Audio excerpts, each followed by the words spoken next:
Hello everyone, this is Swati Singh. Welcome to Shreeji classes. तो जैसा कि हम लोगों ने क्लास 11th का स्ट्रक्चर ऑफ एटम के न्यूमेरिकल स्टार्ट कर दिए थे। न्यूमेरिकल में हम लोगों ने कॉन्सेप्ट के साथ करने हैं, इसलिए हो सकता है नंबर ऑफ क्वेश्चंस 7-8 हो, इससे ज़्यादा ना हो, लेकिन आपका कॉन्सेप्ट क्लियर होगा। जिन लोगों ने थ्योरी कहीं से पढ़ ली है उनके लिए बहुत अच्छा, जिन्होंने नहीं पढ़ी है वो एक बार प्लेलिस्ट में जाके देख सकते हैं, थ्योरी भी कंप्लीट कराएगी।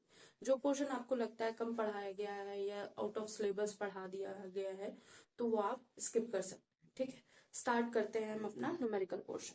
न्यूमेरिकल पोर्शन में फर्स्ट जो एग्जाम्पल हम लोग ले रहे हैं अभी, उसके बाद एक्सरसाइज क्वेश्चन करेंगे। पहला है, calculate the energy of 1 mole of photon of radiation whose frequency is zero। हमको कैलकुलेट करना है एनर्जी 1 मोल ऑफ फोटॉन्स की जिसकी फ्रीक्वेंसी ये है। ठीक है, सेकेंड क्वेश्चन है, एक 100 वाट बल्ब है, वो मोनोक्रोमेटिक लाइट को एमिट करता है जिसकी फ्रीक्वेंसी है 400 नैनोमीटर। अब इसकी हमको क्या करना है, नंबर ऑफ फोटोन एमिटेड पर सेकेंड कैलकुलेट करना है। बल्ब से एक मोनोक्रोमेटिक लाइट निकल रही है, ये है हमारा बल्ब, इससे एक मोनोक्रोमेटिक लाइट निकल रही है जिसकी वेवलेंथ है lambda is equal to 400 nanometre है, और इसका हम लोगों को number of photons per second emit कर रहे हैं, वो कितने नंबर ऑफ फोटॉन्स एक सेकेंड में एमिट कर लेता है ये बल्ब, वो बताना है। तो फर्स्ट क्वेश्चन में एनर्जी की बात हो रही है तो E is equal to h nu लिखेंगे। ठीक है, न्यू की वैल्यू हमको गिवन है, ये जो फ्रीक्वेंसी है उसको हम न्यू से रिप्रेजेंट करते हैं। एच क्या है, प्लांक्स कांस्टेंट। ठीक है, तो एच प्लांक्स कांस्टेंट है, तो एनर्जी ऑफ 1 फोटोन की अभी हम बात कर रहे हैं। ठीक है, एनर्जी ऑफ 1 फोटोन, या फिर डायरेक्ट निकालनी हो आपको energy of 1 mole of photon, तो हम लोग क्या करेंगे, ऐसे कर सकते हैं, E is equal to n h nu. तो ये n की वैल्यू क्या है, 1 मोल। अब n की value n is equal to 1 mole है। 1 मोल कितना होता है, 1 मोल एवोगैड्रो नंबर के बराबर होता है। कितना होता है, 6.02 10⁻23 एटम और मॉलिक्यूल। ठीक है, पर मोल। ठीक है, ये है, तो हम यहाँ पे लिख सकते हैं डायरेक्ट यही 6.02 10⁻23, क्योंकि हमको एक मोल फोटॉन्स की रेडिएशन एनर्जी निकालनी है। ठीक है, ये प्लैंक्स कांस्टेंट की वैल्यू क्या होती है, ये पॉजिटिव में होती है 6.6, और साथ में पावर क्या होगी, नेगेटिव में, -34 जूल सेकेंड। और फ्रीक्वेंसी क्या होती है, हर्ट्ज में होती है, हर्ट्ज को सेकेंड इनवर्स लिख सकते हैं, 5 × 10⁻14 सेकेंड इनवर्स। ठीक है, तो हमको एनर्जी निकालनी है। ठीक, तो हम कैलकुलेट करते हैं, सेकेंड से सेकेंड कैंसिल, एनर्जी निकालनी है तो एनर्जी हमारी जूल में आ रही है। ठीक है, जूल पर मोल में आएगी। ये 23 है, वो 14 है, तो ये हो गया 37 37 10⁻3 आ गया हमारा। ठीक है, और 6.02 6.65 को मल्टीप्लाई करेंगे तो आ जाएगा 199.5। ठीक है, 199.5। ठीक है, अब पर मोल है, जूल पर मोल है। ठीक है, इसकी वैल्यू ये एवोगैड्रो पर मोल होता है। ठीक है, अब इसको हम 109.5 किलो जूल पर मोल भी लिख सकते हैं। ठीक है, तो ये हो गया आंसर।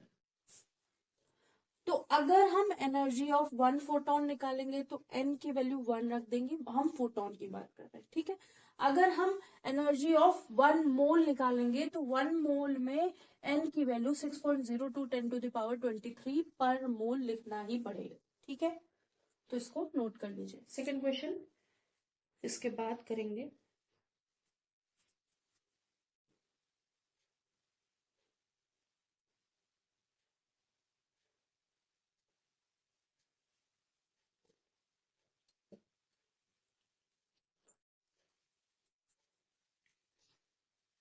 तो होप सो फर्स्ट क्वेश्चन समझ में आया होगा। सेकेंड क्वेश्चन में क्या करना है हम लोगों को पावर गिवन है, इसको रब कर दे। सेकेंड क्वेश्चन में पावर गिवन है। जब पावर गिवन है और वेवलेंथ गिवन है, हम लोगों को फोटॉन्स की वैल्यू निकालनी है, ठीक है। नंबर ऑफ फोटॉन्स निकालने, कितने नंबर ऑफ फोटॉन्स एमिट कर रहे हैं, ठीक है। तो यहाँ पे गिवन क्या है, power is equal to 100 watt, और 100 वॉट को क्या लिख सकते हैं, 100 जूल पर सेकेंड, 100 जूल पर सेकेंड ये लिख सकते हैं। साथ में हमको लैम्डा की वैल्यू दे रखी, लैम्डा है 400 नैनोमीटर, ठीक है। इसको मीटर में भी कन्वर्ट करके लिख सकते हैं, अगर हमें जरूरत होगी तो हम लिख लेंगे, लिख लेते हैं 400 इंटू 10⁻⁻9 मीटर, इसको 4 इंटू 10⁻⁻7 मीटर लिख सकते हैं, ठीक है। अब हमको रिलेशन ढूंढना है पहले कि हमको गिवन क्या है। तो हमको पहले पता है energy is equal to hc by lambda, ठीक है। यहाँ पे हम एनर्जी की वैल्यू निकाल लेंगे, ठीक है, जो जूल में आ जाएगी। और उस एनर्जी से ये जो हमारी टोटल पावर है ना, इस टोटल पावर को डिवाइड कर देंगे, पावर को एनर्जी से डिवाइड कर देंगे, जो हमारी एनर्जी ऑफ क्या आएगी, एनर्जी ऑफ 1 फोटोन आएगी। ये हमारी एनर्जी ऑफ 1 फोटोन हम निकालेंगे, इनमें हमने एन मेंशन नहीं किया है। अब हम एनर्जी ऑफ 1 फोटोन निकाल के इस पावर से डिवाइड कर देंगे तो हमें नंबर ऑफ फोटॉन्स मिल जाएंगे, ठीक है।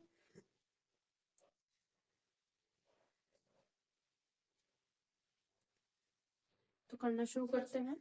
h क्या है, 6.6 10⁻⁻34, ठीक है। c क्या है, 3 इंटू 10⁸ मीटर पर सेकेंड, और लैम्डा क्या है, 4 इंटू 10⁻⁻7 मीटर, ये मीटर पर सेकेंड, ठीक है। और जूल सेकेंड क्या होती है, प्लैंक्स कांस्टेंट। तो हमारा सेकेंड कैंसिल हो जाएगा, मीटर कैंसिल हो जाएगा, हमारी जो वैल्यू आएगी जूल में आएगी, ये हो जाएगा 19.8 और उससे डिवाइड करेंगे तो 4 कुछ, तो 4.9 के आसपास आएगा। और ये हो जाएगा 15 और 10⁻⁻19, ठीक है, 10⁻⁻19 जूल। अब हमको क्या करना है, अब हमको नंबर ऑफ फोटॉन्स एमिटेड निकालना है, नंबर ऑफ फोटॉन्स एमिट पर सेकेंड, वो क्या है, जितनी भी पावर है पावर को एनर्जी ऑफ 1 फोटॉन से डिवाइड कर देंगे। पावर क्या है, 100 जूल पर सेकेंड, ठीक है। और एनर्जी है 4.9 10⁻⁻19 जूल, जूल से जूल कैंसिल, तो number of photons per second जो हमारे एमिट हो रहे हैं वो क्या हो जाएंगे, एन की वैल्यू हो जाएगी यहाँ पे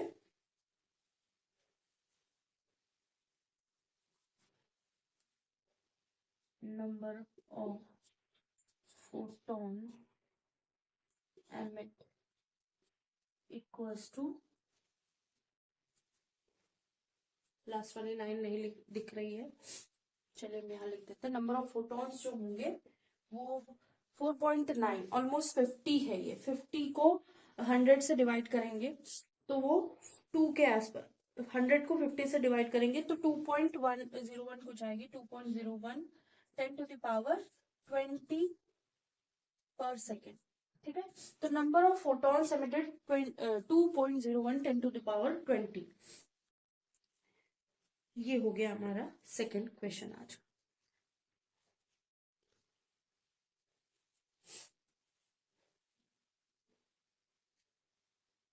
इसको नोट कर लीजिए। अब हम नेक्स्ट क्वेश्चन की तरफ बढ़ते हैं।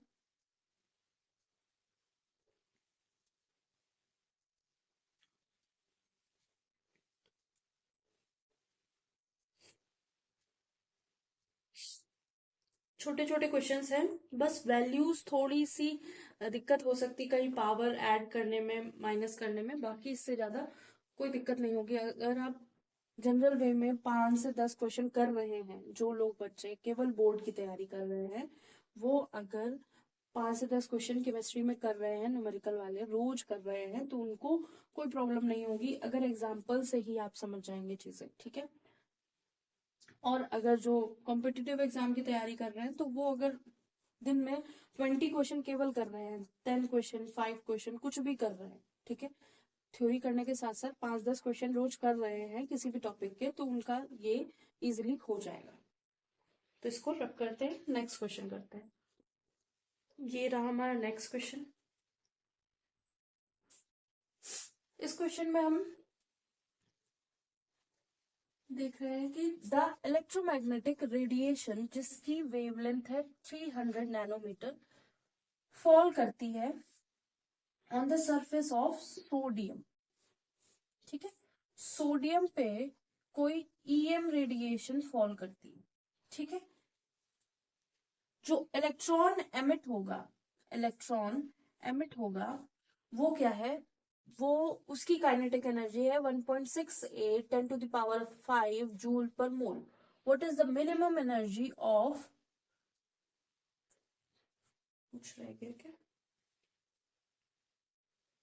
Electron are emitted with kinetic energy 1.68 10 to the power, what is the minimum energy of, यहां से कुछ चेंज हो गया है,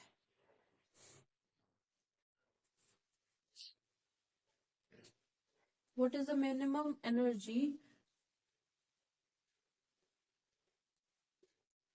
needs to remove a electron, ठीक है। कितनी मिनिमम एनर्जी की नीड होगी टू रिमूव एक इलेक्ट्रॉन फ्रॉम सोडियम एटम, ठीक है। What is the maximum wavelength that will cause a photo electron to be emitted. पहली चीज है कि एक कोई इलेक्ट्रोमैग्नेटिक रेज आ रही है, उसने क्या किया है, इलेक्ट्रॉन को एमिट किया है, ठीक है, जिसकी काइनेटिक एनर्जी कितनी है 1.68 10 to the power 5 joule per मोल, ठीक है। ईएम रेडिएशन आ रही है, इलेक्ट्रॉन को एमिट कर रही है।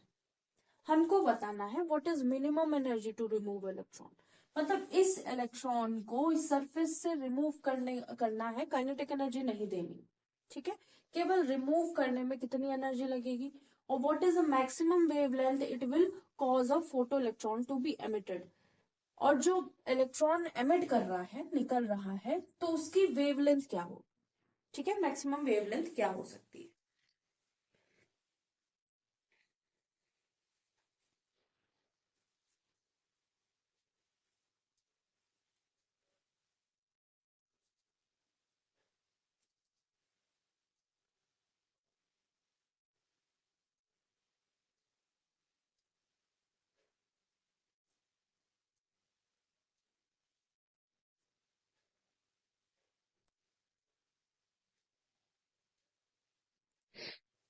ठीक है,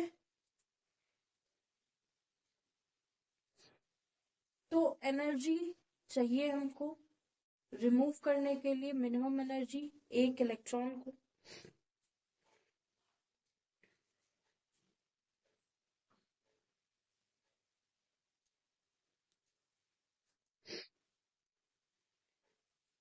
तो पहले तो हम क्या करेंगे, जो हमारे पास लैम्डा है उसकी ये वाला जो रेडिएशन की वेव लेंथ है इसकी एनर्जी निकाल देते हैं। E is equal to h c by lambda. ठीक है, h क्या है 6.6 × 10⁻⁻34 joule second, 3 × 10⁸ metre per second, और ये हो गया 310⁻⁻9 मीटर।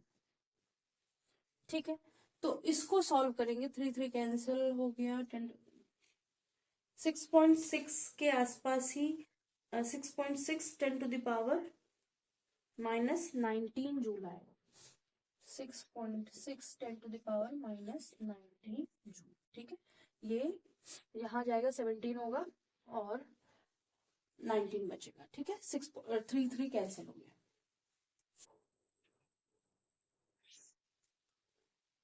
मीटर से मीटर कैंसिल, सेकंड से सेकंड कैंसिल, तो इतनी एनर्जी एक फोटोन की निकल रही है।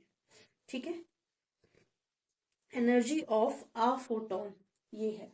ठीक है, जो इलेक्ट्रोमैग्नेटिक रेडिएशन आ रही है उसके एक फोटोन की एनर्जी कितनी है 6.6 10⁻⁻19 जूल। ठीक है, और energy of 1 mole of photon कितनी हो जाएगी,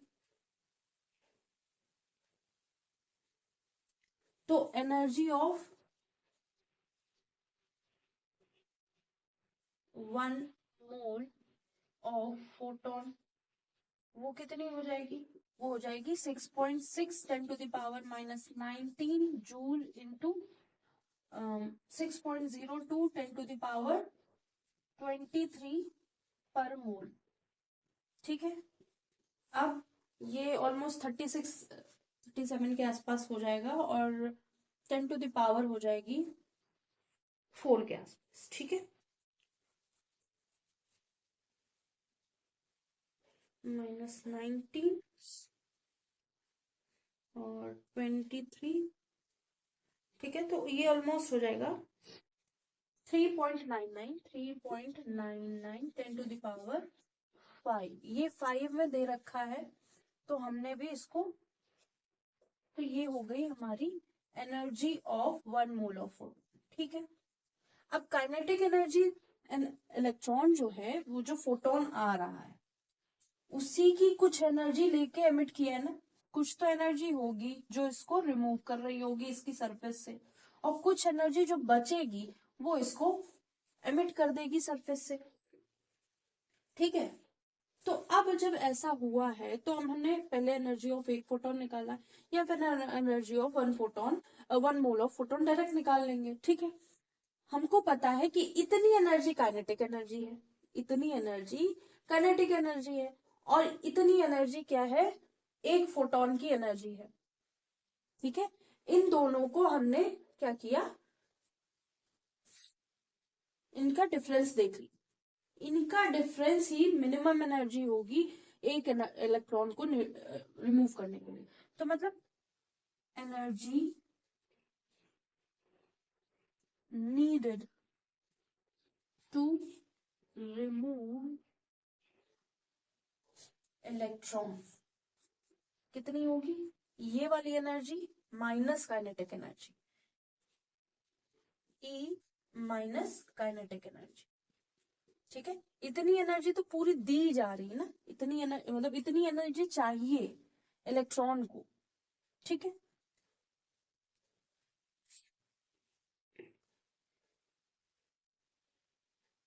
तो energy of 1 mole of photons, जो energy of 1 mole of photon इतनी है, इतने एनर्जी चाहिए 1 मोल फोटोन को निकालने के लिए, और काइनेटिक एनर्जी इतनी है, इलेक्ट्रॉन्स जो निकल रहे हैं वो इतनी काइनेटिक एनर्जी से निकल, तो energy needed to remove electron क्या होगा 3.99। इसको e की पावर में करने के लिए हमने 10⁵ कर दिया। ठीक है, 10⁵ जूल पर मोल, और साथ में काइनेटिक एनर्जी माइनस कर दे 6.8 10 to the power 5 joule per mole.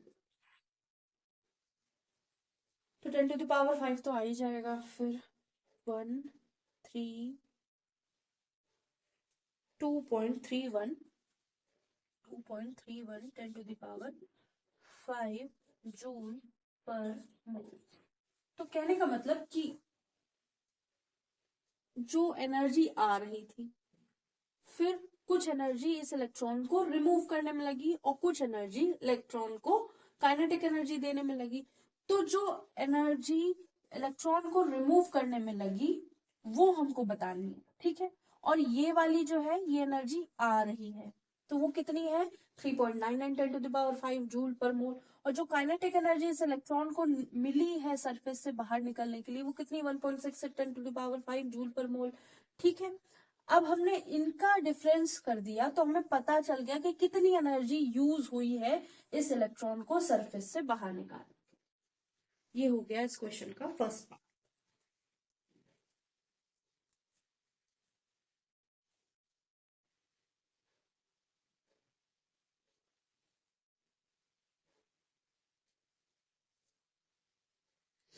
तो ये एक तरह से minimum energy needed to remove 1 mole of electron, ठीक है। इतनी एनर्जी 1 मोल ऑफ इलेक्ट्रॉन को रिमूव करने के लिए चाहिए, ठीक है, पर मोल है। अब यहाँ पे क्या पूछा गया है, एक इलेक्ट्रॉन को रिमूव करने के लिए। तो इस वाली वैल्यू को हम क्या करेंगे, एवोगैड्रो नंबर से डिवाइड कर देंगे, बस इतना करना। तो इसको यहाँ ये फिगर रब कर देते हैं। तो energy needed to remove 1 mole of electron, ये पूरे मोल की बात हो रही है। और हमको एक इलेक्ट्रॉन को रिमूव करने के लिए कितनी एनर्जी चाहिए, क्योंकि हमने एनर्जी तो 1 फोटॉन की निकाल ली थी, E of 1 mole of electron, ठीक है।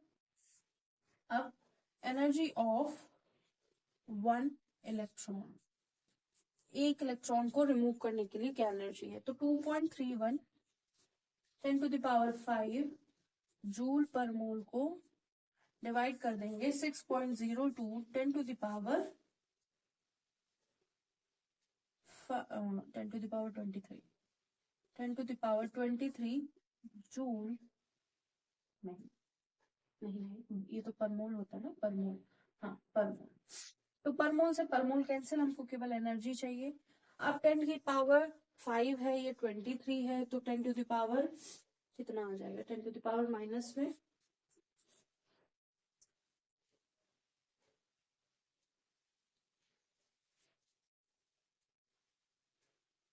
3.84 10 to the power minus 19 joule आ जाएगा। ये हो गया हमारा फर्स्ट क्वेश्चन का आंसर, फर्स्ट क्वेश्चन का आंसर, ठीक है। हाँ अब ठीक है, क्योंकि हमें एक इलेक्ट्रॉन की एनर्जी चाहिए थी और हमने पहले क्या करनी है, एनर्जी ऑफ 1 मोल फोटोन निकालनी है। उस फोटोन से जितनी एनर्जी निकल रही है, ये पर मोल है ना, जूल पर मोल, इतनी काइनेटिक एनर्जी से इलेक्ट्रॉन हमारे एमिट कर रहे हैं। तो हमने energy of 1 mole of electron निकाल दी, जिससे electron, energy of 1 mole of electron to remove electron, ठीक है। 1 मोल को रिमूव करने के लिए जो एनर्जी लगी वो ये है। अब हमें एक इलेक्ट्रॉन कितनी एनर्जी से निकल रहा है उसकी वैल्यू चाहिए, वो ये। अब हमको क्या चाहिए, maximum wavelength that will cause a photo electron to emit, ठीक है। मैक्सिमम वेवलेंथ चाहिए जिससे एक फोटो इलेक्ट्रॉन एमिट कर रहा है, ठीक है। तो वो क्या हो जाएगी, वो यही हो जाएगी। तो इसको इधर वाला रब कर देते हैं।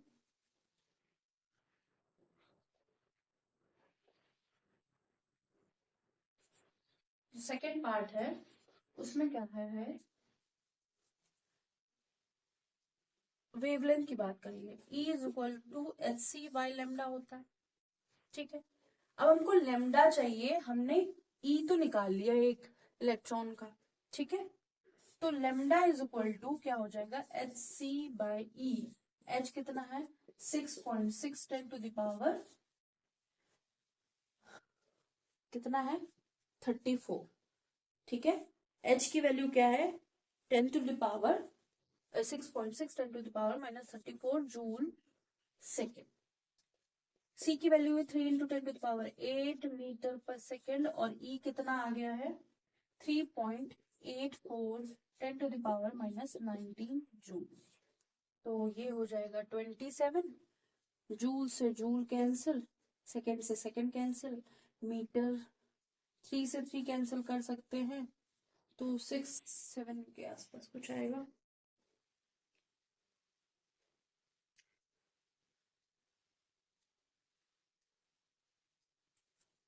तो ये ऑलमोस्ट आ जाएगा 517 10 टू द पावर -9 मीटर, ठीक है। इसको कैलकुलेटर से कैलकुलेट किया गया है, आप मैन्युअली भी कर सकते हैं, कैलकुलेटर से भी कर सकते हैं, ठीक है। तो ये फर्स्ट क्वेश्चन का आंसर हमारा ये है 3.84 10 टू द पावर -19 जूल। और सेकंड जो पार्ट है मैक्सिमम वेवलेंथ जिससे फोटो इलेक्ट्रॉन एमिट कर रहा है वो है 517 10 टू द पावर -19 मीटर,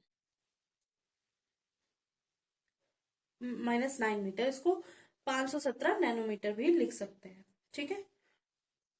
इसको रब करते हैं, नेक्स्ट क्वेश्चन।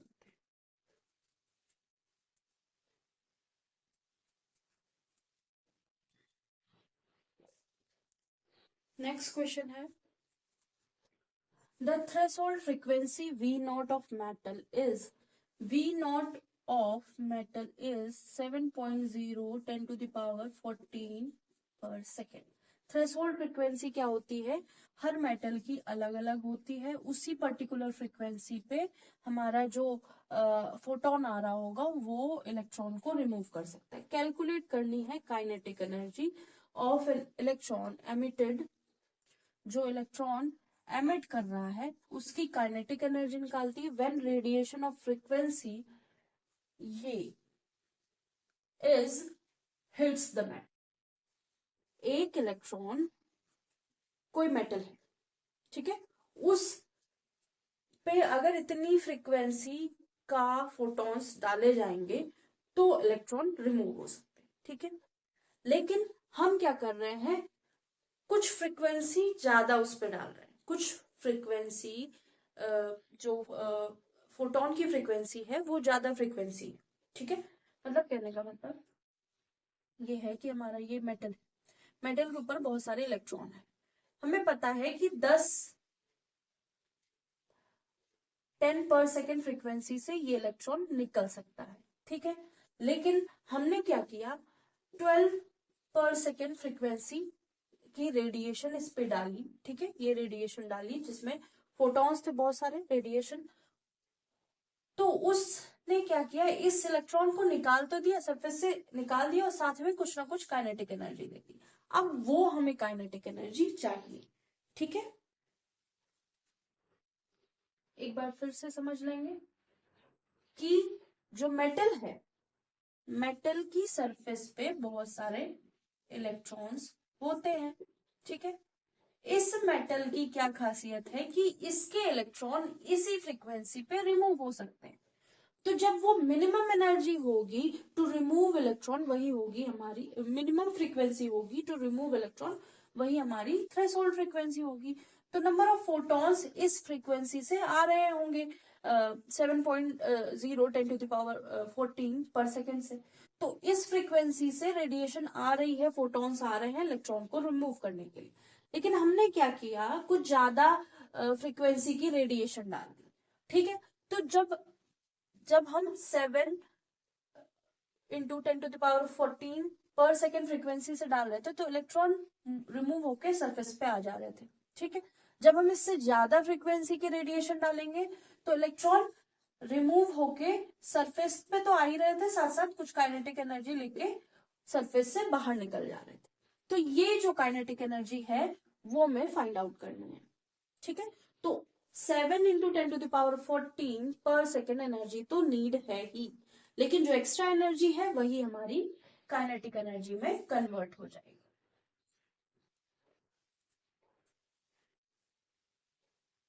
तो यहां पे क्या है, ये है न्यू नॉट फ्रीक्वेंसी जो हमें नीड थी। जो फ्रीक्वेंसी और है वो क्या है, 1 × 10⁻15 पर सेकेंड। और काइनेटिक एनर्जी हमको फाइंड आउट करनी है। तो हम लोगों ने थ्योरी में एक फॉर्मूला पढ़ा था,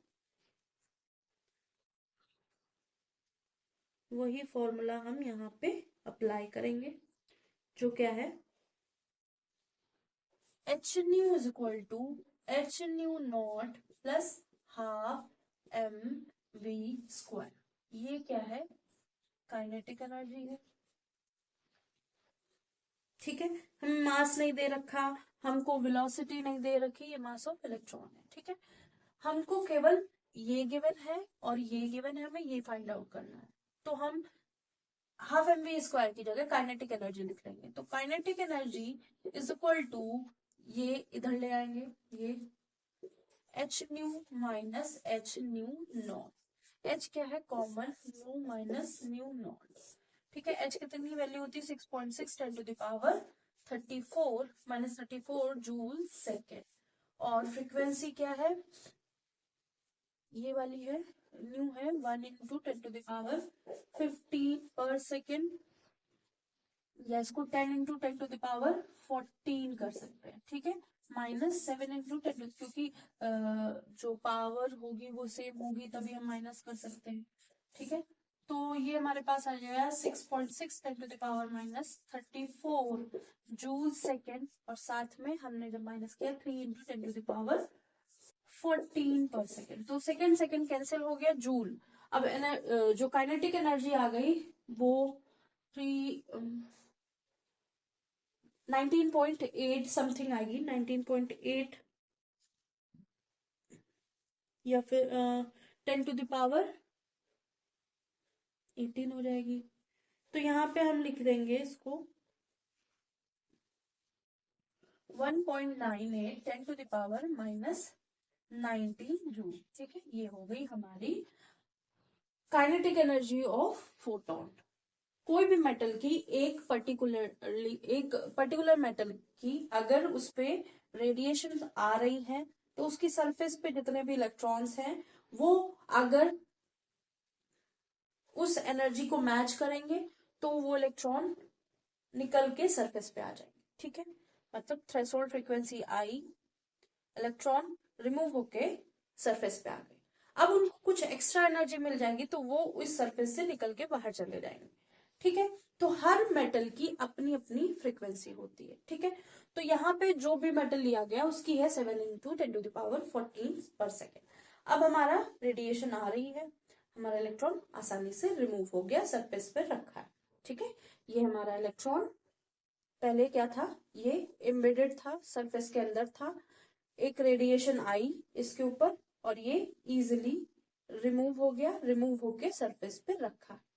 अब अगर हम इससे ज्यादा एनर्जी की, पहले ये रेडिएशन आ रही थी, अब हमने क्या किया कि हमारा इलेक्ट्रॉन सरफेस पे है, अब हमने और ज्यादा रेडिएशन की, इस पे रेडिएशन डाली मेटल के ऊपर, तो हमारा इलेक्ट्रॉन निकला, निकलने के साथ और वो कुछ एनर्जी पाकर बाहर चला गया, सरफेस से, मेटल की सरफेस से बाहर चला गया।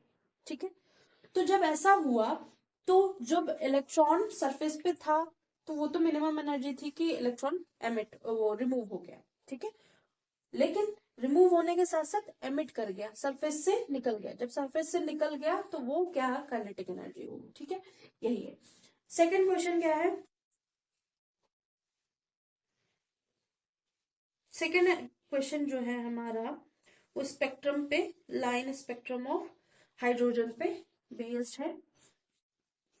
Frequency and what are the frequency and wavelength of photon emitted during transition from n is equal to 5 to n is equal to 2।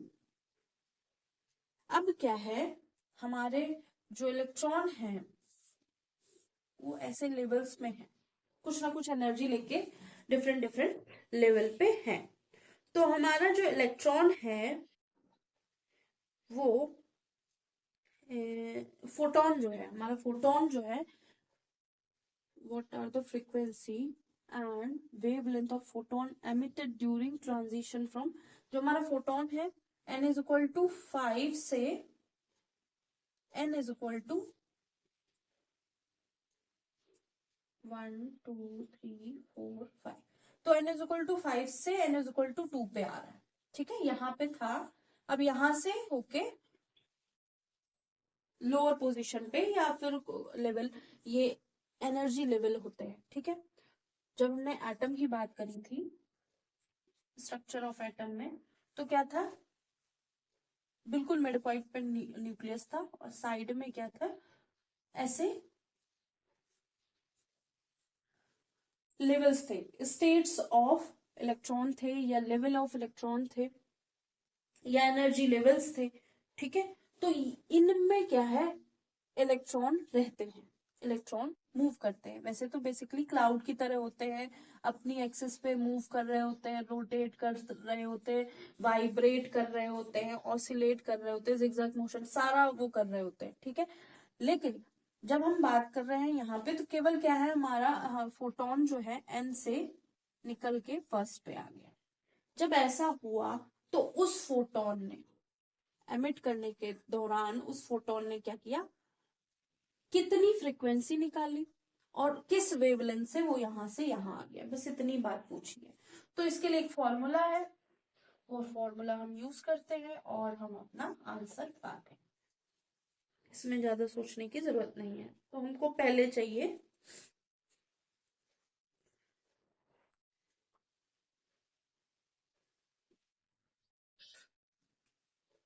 तो हमको पहले क्या चाहिए, पता होना चाहिए कि हमें क्या क्या फाइंड आउट करना है।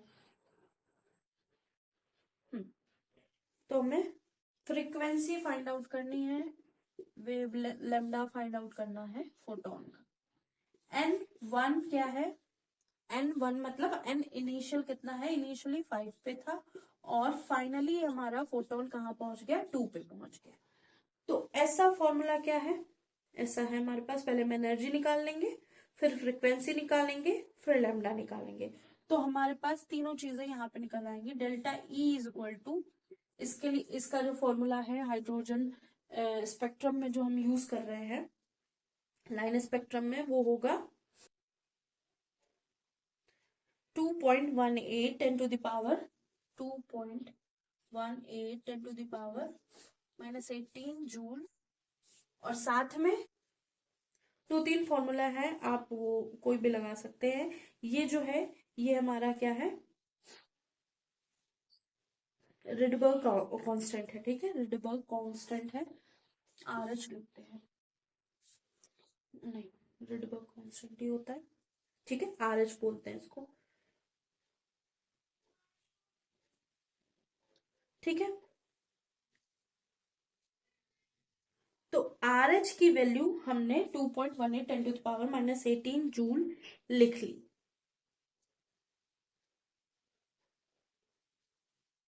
अब जो हमारा बाकी का पोर्शन है वहां क्या है, 1 बाय इनिशियल का स्क्वायर, जो इनिशियल स्टेट होगी, अपॉन 1 बाय फाइनल स्टेट का स्क्वायर। तो ये हो गया 2.18 10 टू द पावर -18 जूल और 1 बाय कौन सी स्टेट से स्टार्ट हुआ था, 5 से, तो 5 का स्क्वायर, कौन सी स्टेट पे जा रहा था, 4 पे, तो 2 पे जा रहा था तो 2 का स्क्वायर। इसको हम कैलकुलेट करेंगे,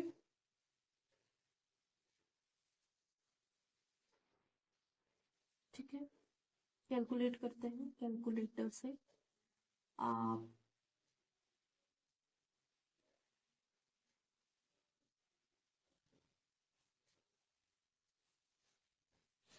ठीक है, तो इसका आंसर आया माइनस में 4.5 और 10 की पावर कितना हो जाएगा, 10 की पावर हो जाएगा -19 जूल, ठीक है।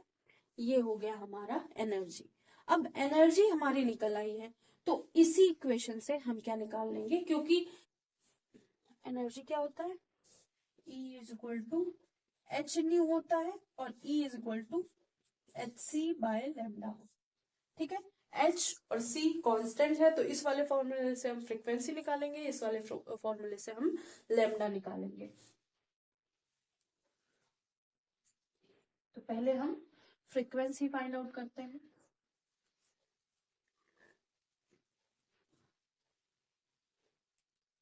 तो delta E is equal to h nu. तो nu is equal to frequency चाहिए, न्यू इज इक्वल टू क्या हो जाएगा, delta E by h, delta E by h जो प्लैंक्स कांस्टेंट। डेल्टा E क्या है, -4.5 10⁻⁻19 जूल, और लैम्डा H क्या होता है 6.6 10⁻⁻34 जूल। तो ये हमारी फ्रीक्वेंसी 45 66 पॉइंट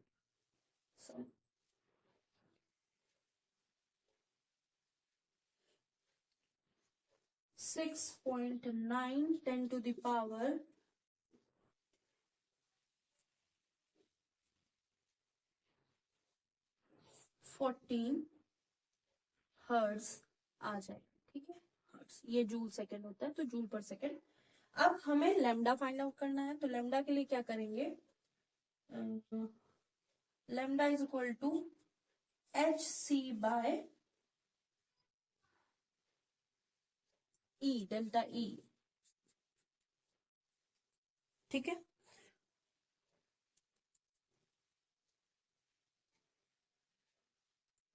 तो ये हो जाएगा, h कितना है 6.6 10⁻⁻34 जूल सेकेंड, फिर है 3 into 10⁸ metre per second. Lambda की वैल्यू चाहिए, तो E से डिवाइड करेंगे, E कितना है, तो -4.5 10⁻⁻19 जूल। ठीक है, तो जूल से जूल कैंसिल, सेकेंड से सेकेंड कैंसिल, मीटर में वैल्यू आएगी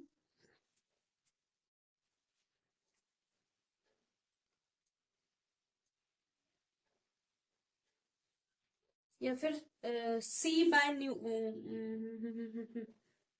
ठीक है, यही करते हैं पहले, फिर वो हम बताएंगे बस। तो ये आ गई 434 10⁻⁻9 मीटर। तो लैम्डा की वैल्यू क्या आ गई, 434 10⁻⁻9 मीटर। तो ये हो गया, ये हमारा फ्रीक्वेंसी की वैल्यू आ गई, और लैम्डा की वैल्यू 434 10⁻⁻9 या नैनोमीटर लिख सकते हैं। तो ये हो गए दो क्वेश्चन हमारे। HC की वैल्यू पहले से कैलकुलेट करके रख सकते हैं। ठीक है, HC की वैल्यू जब हम कैलकुलेट करके रखेंगे पहले से ही, या याद रखेंगे, तो हमारे लिए कुछ चीजें इजी हो जाएंगी। ठीक है,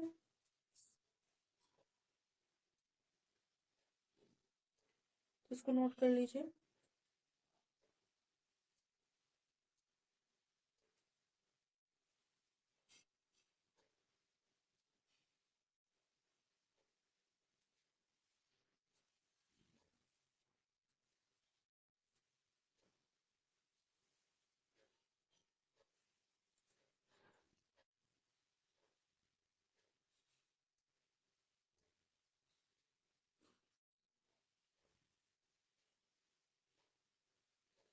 तो ये हो गया होगा, इसको रब करते हैं, नेक्स्ट क्वेश्चन करते हैं।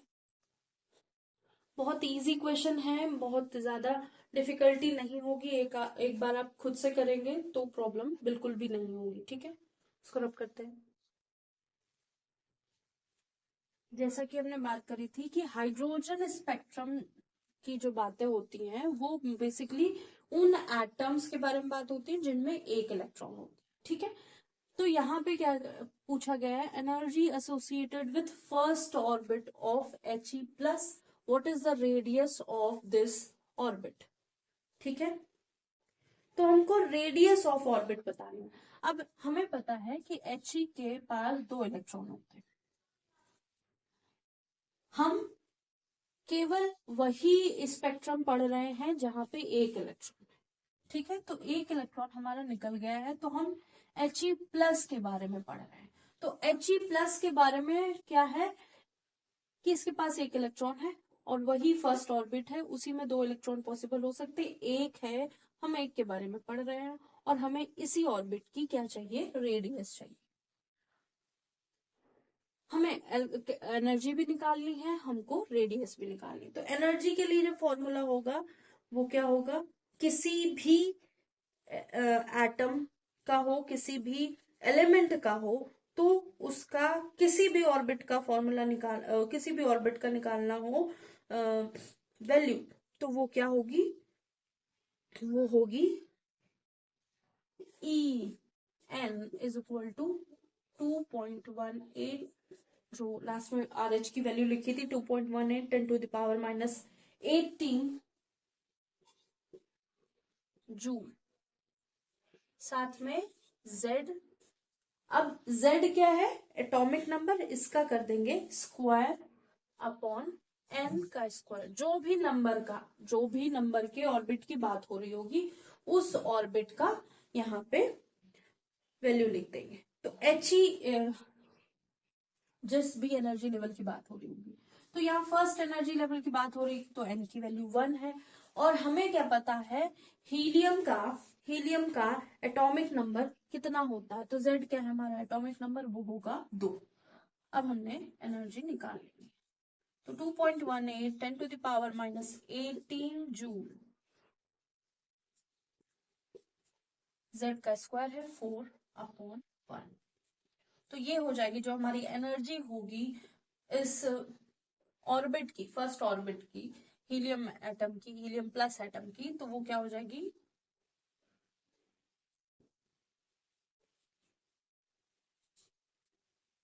8.72 10 टू द पावर -18 जूल।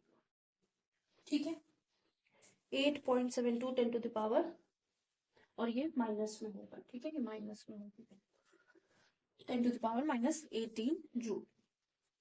अब हमको क्या चाहिए, ये En नहीं, यहाँ पे अब हम E1 लिख देंगे। अब हमको रेडियस चाहिए, रेडियस के लिए भी एक फॉर्मूला है, ठीक है। तो रेडियस के लिए क्या है, Rn इज इक्वल टू, एक कांस्टेंट वैल्यू होगी Z square bye n। Constant value क्या है 0.0529, ठीक है, 0.0529 और n square by n square by z, ये ठीक है, n स्क्वायर बाय z। अब ये क्या करेगा, इससे हम रेडियस निकालेंगे, ये सभी एलिमेंट में अप्लाई होगा, और उससे डरने की बात नहीं, कौन सा एलिमेंट दे दिया हमें याद रखना, n इज इक्वल टू 1 है, z इज इक्वल टू 2 है, ठीक है। केवल हमें ये ध्यान रखना है कि कौन सा ऑर्बिट है, कौन सा उसका एटॉमिक नंबर क्या होगा, कौन सा एलिमेंट है, एलिमेंट का एटॉमिक नंबर क्या होगा। R1 is equal to 0.0529, n क्या है 1, तो 1 बाय, तो ये हो जाएगा 0.0264, ठीक है, 0.0264 नैनोमीटर, ठीक है, क्योंकि यहाँ पे नैनोमीटर नहीं हम लिखते हैं, तो ये हो गया हमारा आज का लास्ट क्वेश्चन।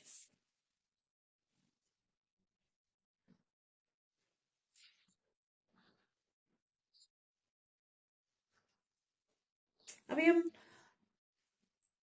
क्या कर रहे हैं, अभी हम लोग केवल एग्जाम्पल कर रहे हैं, जिनको थोड़ी सी भी कंफ्यूजन है आप इंटेक्स क्वेश्चन, इसके बाद इंटेक्स क्वेश्चन होंगे, एक्सरसाइज वाले क्वेश्चन होंगे, कोई भी क्वेश्चन में प्रॉब्लम हो आप हमसे तुरंत कमेंट कीजिए, अगर कोई भी दिक्कत होगी तो हम उस क्वेश्चन को दोबारा से कराएंगे। फिर से ये वाला क्वेश्चन रिपीट कर देते हैं, फिर क्लास को फिनिश करते हैं। एनर्जी कैलकुलेट करनी है, हमारे पास हीलियम एटम है, उसके फर्स्ट ऑर्बिट He+ है, तो उसके पास एक ही इलेक्ट्रॉन होगा। जब भी हाइड्रोजन स्पेक्ट्रम की बात होगी वहां पे एक ही इलेक्ट्रॉन की बेसिकली बात करी जा रही होगी। What is the radius of orbit, radius of orbit पता करना है हमारा, न्यूक्लियस से यहाँ के बीच में, तो हमें पता है फर्स्ट ऑर्बिट है, तो n की वैल्यू 1 हो जाएगी, ठीक है। और इसकी हमें एनर्जी निकालनी है, एनर्जी का ये है formula 2.18 10 to the power minus 18 joule z square by n square, z square by n square, इतना ध्यान रखना। ठीक है, तो जब हमने E1 की वैल्यू रखी, Z की वैल्यू क्या है 2 थी, स्क्वायर हो गया, N की वैल्यू 1 था, स्क्वायर हो गया 1 हो गया, ये हमारा एनर्जी 1 आ गई। और अगर हम रेडियस की बात करेंगे, हो सकता है कुछ चीजें डिफरेंट दे रखी हो, क्योंकि कभी कभी फ्रीक्वेंसी भी पूछ लेते हैं, ठीक है, उसके लिए थोड़ा सा अलग फॉर्मूला है। हाँ, तो अब हम रेडियस निकालेंगे। फर्स्ट हमने एनर्जी निकाल ली फर्स्ट ऑर्बिट की, अब हम क्या निकालेंगे, रेडियस। रेडियस का फॉर्मूला है 0.0529 n square by Z, n square by Z, यहाँ पे डिनोमिनेटर में जेड है, जेड की वैल्यू 2 है, एन की वैल्यू 1 है, 1 का स्क्वायर, नैनोमीटर में रेडियस हमेशा आएगी।